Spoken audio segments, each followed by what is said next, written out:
Hello, everyone, and welcome back to the channel. And thank you for joining me today as we continue to share information within ourselves, within us as a race. I just think I should bring some things, just go a little bit, out a little bit to bring to empower ourselves because knowledge is power. I'm quite sure that we have all heard the Chinese Communist Party, communist country, and all kind of stuff about communism, about communists, about communist China, and yes, it is a communist country. It is the system is different. Their system is different. What is a communist party? What does it mean? What does it stand for? A communist party, we say, it's just one party, and the one party they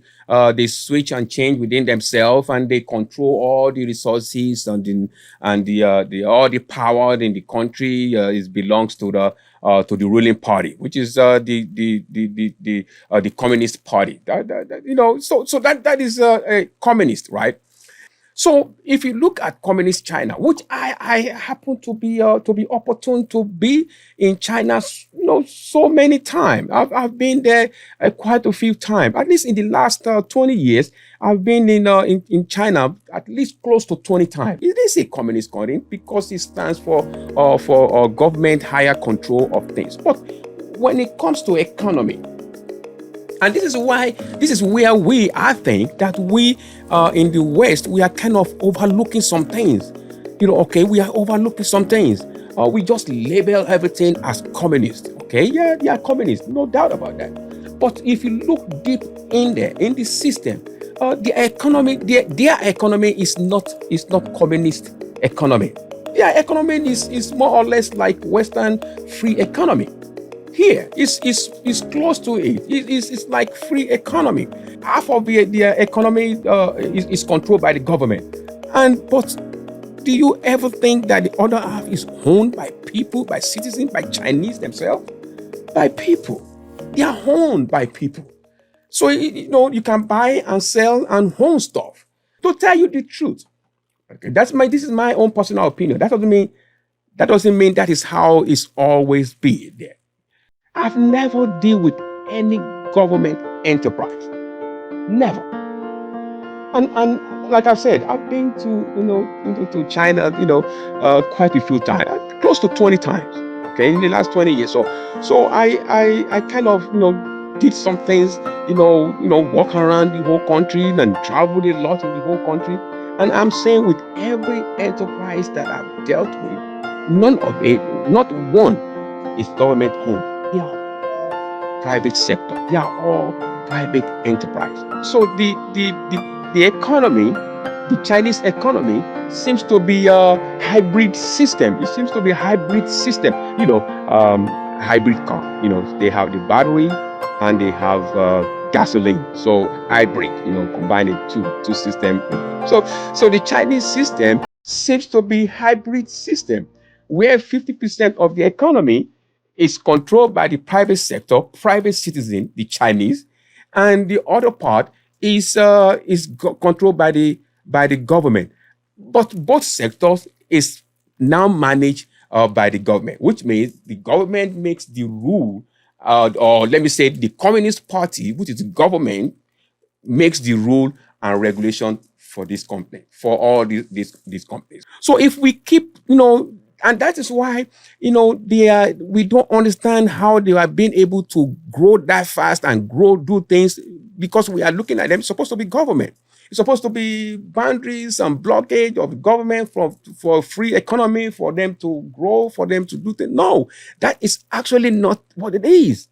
They've kind of find a way to kind of perfect their system, that even their economy doesn't really change their political system.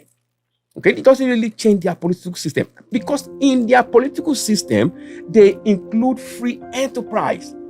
I have a Chinese friend that has multiple buildings, apartments in different buildings. It's owned by him. It's not owned by the government. Just like here, if I own, apartment complex or buildings around here, the same way the Chinese own their own enterprise. Now, the party is, the government is communist, but their enterprise is not. It's a free economy. At least it seems like a free economy. It's just like we have it in the West. And that is why there's a reward for invention. There's a reward for hard work in China. Just like here, when you work hard, you enjoy the reward of it.